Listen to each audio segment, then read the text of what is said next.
So finally, it's all done and dusted. The much anticipated, the high voltage electoral contest in the national capital has finally settled in favor of the Bharatiya Janata Party. Now, there are several reasons because of which this verdict was achieved, but let's try and list out the most critical ones. Most significant, perhaps a certain sense of ho gaya bas bahut ho gaya. That was an impression which certainly existed in large sections of the national capital, and the Aam Aadmi Party has paid a price for that.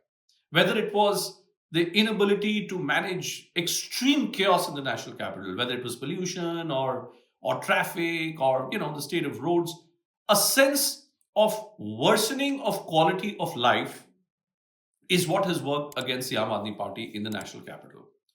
The second reason, the BJP ran a spirited campaign. Much was said about the hold that the AAP had in the Jhuggi Jhopdi clusters amongst the bottom end of the pyramid. The BJP and the RSS did do a considerable outreach program in these areas, and the results are there for everyone to see.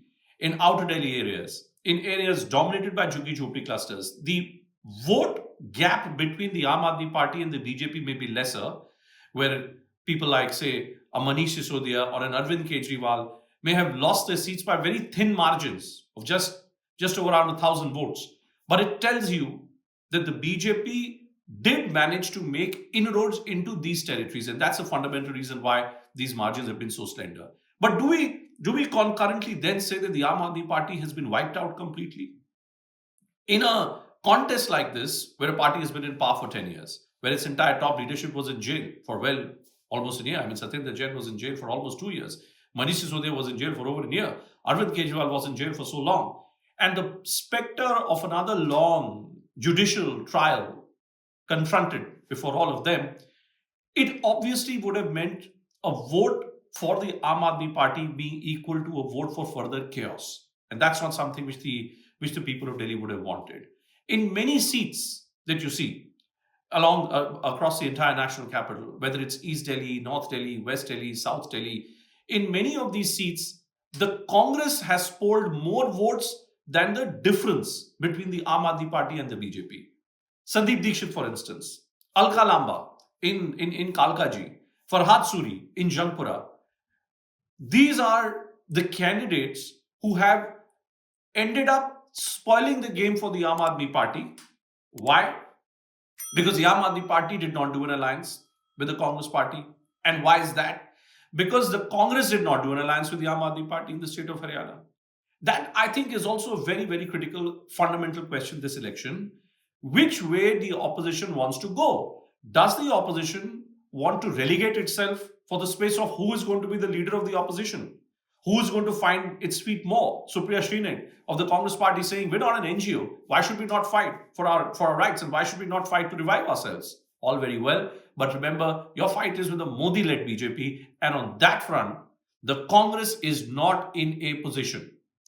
A Sandeep Dikshit, who contested his entire election trying to revive the spirit of his late mother, the former Chief Minister of Delhi, the much loved, and who was equally converted into a hate figure towards the end of a political career, and by none less than Arvind Kejriwal himself, Sandeep Dikshit ends up being a distant third in that constituency of New Delhi.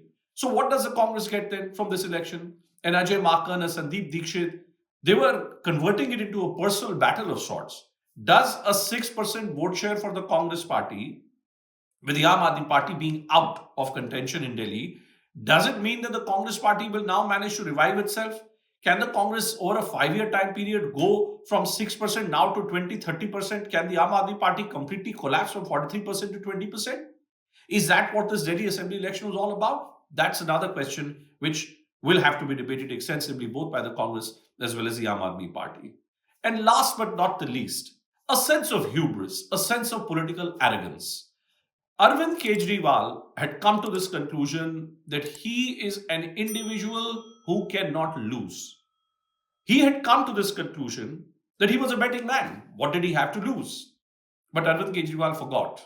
The mighty Prime Minister Narendra Modi himself had to face the ignominy of his victory margin being reduced in Varanasi after 10 years of being an MP. We're talking about the national capital, we're talking about 70 assembly segments, we're just talking about the chief minister of half a state. And last but not the least, a word on the Delhi lieutenant governor. The biggest disruptor this election season has been Mr. Saxena.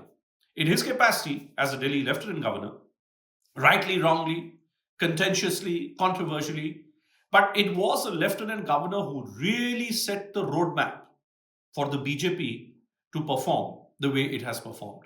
The number of cases which were slapped against the Aam Aadmi Party, the manner in which the state machinery was mobilized to see to it that Arvind Kejriwal and his colleagues were boxed literally, were jammed literally, the number of files which were pending at the LG's desk, all that contributed to the theory of chaos. And who was held responsible for that? None less than Mr. Kejriwal, none less than the Aam Aadmi Party. So, the biggest disruptor award this election season has to go to the Delhi Lieutenant Governor.